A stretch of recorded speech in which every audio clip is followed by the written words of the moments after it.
कोणी हाताने नाही नाही म्हणतात त्यांना कदाचित शनिवार आहे का काय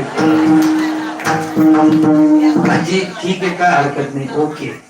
मला सांगायचं काय, बाकीच्याचे नाश्ते झाले, तुमचा माझा नाही आणि आमचा देवाचा. सगळ्यांनी भगवंताला सांगितलं, देवा आमच्या शिदोऱ्या सोडाव्या आणि आता पटकन काल्याचा प्रसाद. काले प्रामुख्याने 3 प्रकारचे, एक आहे हरिनामाचा खिचडी काला, दुसरा आहे जीव शिव ऐक्य काला आणि तिसरा आहे हा हंडीतला दही भाताचा काला. तेच वर्णन भानुदास महाराज करतात. मग भगवंतांनी सांगितलं, यमुना नदीच्या मध्यभागी असणारा ज्या खडकाच्या चहूबाजूनी पाणी आहे यमुना नदीचं, तो खडक निवडा. तो भगवंतांनी निवडला. निवडल्यानंतर त्याला सांगितलं, स्वच्छ धुवून घ्या, सगळ्या जणांनी शुचिर्भूत व्हा. आजकाल लोकांना सवळं सवळं म्हणलं की फार डोकं खवळतं बऱ्याच जणांचं. सवळं म्हणजे काही नसतं, सवळं म्हणजे फक्त सुचिरभूतता आहे, लक्षात ठेवा. सुचिरभूतता याही शब्दाचा अपभ्रंश होऊन स्वच्छता हा शब्द आपल्याला आता प्रचलित झाला. स्वच्छता म्हणजे सुचिरभूतता. कोरोनाने कसं सांगितलं मग आपल्याला, पुण्या महाराजा पुणे महाराज पुण्या पाय धुवा, सॅनिटायझर मारा त्यांच्या अंगावर, कुठून कुठून आले असतील लोकांना शिवून. तेव्हा कळलं आम्हाला त्या सॅनिटायझरचं. पण भगवान श्रीकृष्ण परमात्मा आता अमेरिकेने, फ्रान्सनी, चीननी, रशियानी, जपाननी किती उड्या मारू द्या, पण 5000 वर्षापूर्वीच हे तंत्रज्ञान आहे आणि ही यंत्रणा आहे भगवान श्रीकृष्ण परमात्म्याची. 5000 वर्ष झाले. ही सुचिरभूतता, स्वच्छता हे तेव्हाचा अभियान आहे. आता किती गाड्या फिरल्या आणि स्वच्छ भारत का इरादा केली हमने, नंतर आधी भगवान श्रीकृष्ण परमात्मा. आणि मग सगळ्याच्या शिदोऱ्या एकत्र केल्या आणि एकत्र करून नेमकं काल्याचा प्रसाद कशा पद्धतीने सेवन केला आणि कशा पद्धतीने त्या काल्याचं वर्णन केलं संत भानुदास महाराज अभंगाच्या प्रथम चरणातून सांगितलं.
लहानपणापासून नाही मला ती माईक, त्याच्यामुळे नकोच.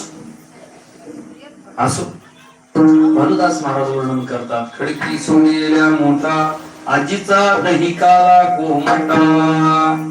मला सांगा, काल्यामध्ये काहीही टाकलं, काकडी, डाळिंब, लोणचं, तोंडाला पाणी सुटू देऊ नका, थांबा, वेळ आला, मी सांगतो, वर्णन करतो फक्त. आणि हे टाकल्यानंतर मुरमुरे, लाही, पोहे, काय काय ज्या काही गोष्टी, कैरी वगैरे, त्या सगळं टाकल्यानंतर मिरची, कोथिंबीर, हे सगळं टाकल्यानंतर फक्त त्याच्यात दही नका टाकू. जमल का तो काला? नाही, तो मान्यच करत नाही आपल्यासारखा कोणी, आहे की नाही. त्याला काय, दही महत्वाचं आहे, लक्षात ठेवा. दह्याचं वर्णन करत असताना माऊली ज्ञानेश्वर सांगतात, मंथुनी नवनीता तैसे घे अनंता, म्हणून दही बर का.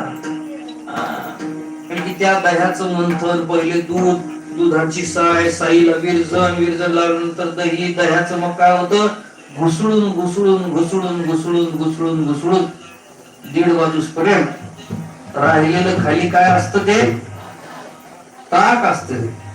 आणि वर काय राहत, वर परमार्थ आहे, लक्षात घ्या. त्या लोण्याचंही वर्णन करताना अनेक संत महात्म्यांनी वर्णन